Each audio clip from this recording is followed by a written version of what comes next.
Good afternoon. We are from Manasquan High School Academy of Health Careers. I'm Marina Zook. I plan to be a registered dietitian. I'm Ashley Sharp. I plan to be a nurse. I'm Rachel Wall. I'm currently a junior EMT at Manasquan and plan to be a physician assistant. And I'm Ellie Schmieder, and I also plan to be a nurse. And this is the EcoCast. With over 6 million people per year breaking at least one bone, a better solution for cast discarding it was required. 4 out of 5 of the most common broken bones require a cast. Casts are exported to landfills where they sit and do not decompose. Outer parts of the cast are made from fiberglass or plaster, and the fiberglass sits in the landfills and waits to be ingested by other animals or species. And this is why our main objective was to create a biodegradable cast. So our main focus is on wrists, which are the most common broken bones. In the U.S., there's over 300,000 broken wrists per year. We talked to Dr. Petrosini, who's an orthopedic surgeon, and he explained to us that compound fractures cannot be casted before the wound site heals. So with our new model, we would have gauze inside of the cast that heals it, so there's no time between surgery and casting. For our solution, we will be creating a biodegradable 3D printed cast using Enviro eco-friendly ABS plastic. Once this plastic enters the landfill, it can be decomposed by bacteria, making it 100% biodegradable. It costs roughly the same as regular plastic, and it's just as strong, heat resistant, and protective as the regular plastic you would 3D print with. We chose 3D printing because you can customize the dimensions and take out a piece of the cast to check on the wound and the surgery site, because compound fractures cause a surgery site and a wound. Traditional wax coatings are made of petrochemicals, and once they are placed on paper or cardboard, they won't decompose or recycle. That's why we chose lignin, which can be used to create a waterproofing material. It's a molecule found between cellulose and other polysaccharides in the cell walls of plants, algae, grasses, and pulp woods, making this 100% biodegradable. The inside cushion layer will be made of bamboo. Bamboo has an antimicrobial agent in it that transfers over when it is created into fabrics or materials. This will make the gauze odor and mildew resistant. And we plan to infuse it with aloe vera to reduce the itch and irritated skin commonly caused by casts. So normally it takes 2 weeks after surgery for a compound fracture to be casted, but we would have biodegradable gauze on the inside so that there's immediate casting. It would be made out of fibrinogen, which is a blood protein normally taken from human or cow blood, and it mimics the natural tissue in the skin, so it heals and dissolves into the skin right inside of the cast, so there would be no downtime between surgery and casting. We consulted Billy Wall, a mechanical engineer at Bucknell University, regarding 3D printing. We plan to 3D print the cast because it is designed to fit the user. It allows the cast to fit perfectly, and since the dimensions are exact, no matter the shape or size, it will fit. The removable compartment enables patients or doctors to clean and dress the wound or make sure the skin is not getting infected. 3D printing the cast would be effective because the plastic we're using can be scanned and printed while the patient is in recovery or surgery. This concludes our presentation. Thank you for listening. Are there any questions at this time?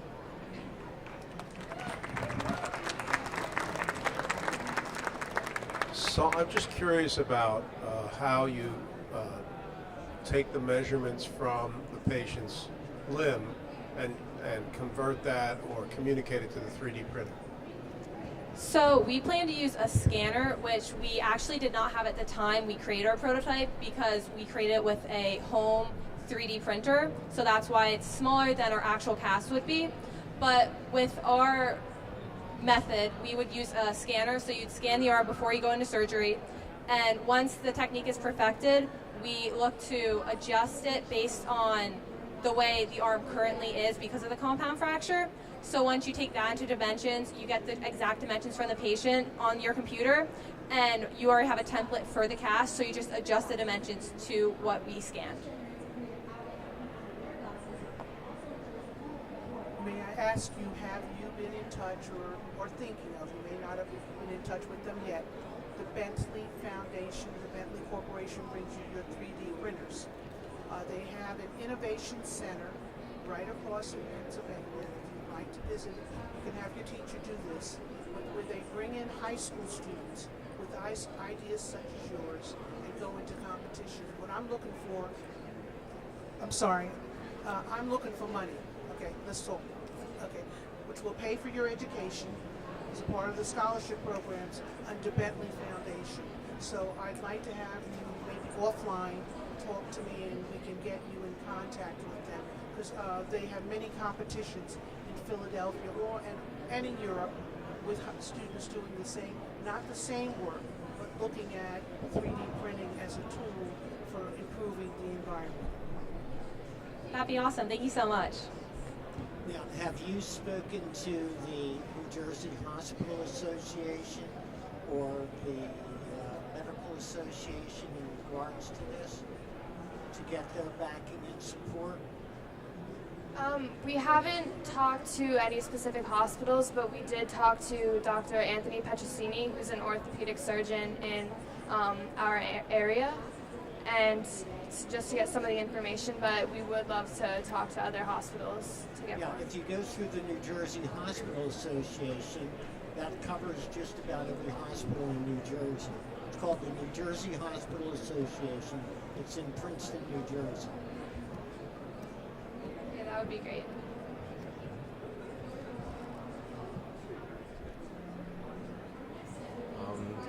Have you looked at how much more this would cost versus traditional means? I realize this meets all your goals in terms of eco-friendly and biodegradable, but for the non-biodegradable awful casts they have now, do you know how much more this would cost a patient or a hospital? For a regular fiberglass cast that's like a short arm, which is just like a wrist cast, it's $15 for the fiberglass, and then it's about $40 for a spool of the biodegradable plastic. But we really do believe that the quality of life, having this and not having any downtime after surgery, would trump the cost. So you know how when you have braces, they give you different color bands? Are you thinking about maybe 3D printing in different colors, or if it's someone who's in elementary school who breaks a wrist may want something that's a little more artsy than someone that's, let's say, our age that breaks a wrist? So just expand on that. The ABS plastic that we're using comes in a variety of different colors, so the patient or person who has broken an arm can basically choose whatever color they would like that's available in the plastic, but there's a wide range of colors optional. Thank you.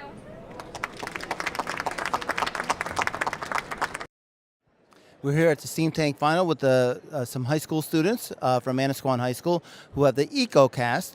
We'll talk about that in a few minutes, but first I'll have them introduce themselves. Just tell me your name and your grade. I'm Ashley Sharp. I'm a junior. I'm Ellie Schmieder, and I'm a senior. I'm Marina Zook, and I'm a senior. Okay, you came up with, I think it's a really great idea, the EcoCast, which is a biodegradable cast. Who came up with that idea, and why did you think that was a need? Well, she's not here today, but Rayleigh Wall kind of introduced the whole topic to us because in 2 years she broke 3 bones or something, so she really wanted to help the environment with also, and then we thought it was a good idea to introduce health careers into it as well, since we're all in the academy. Okay.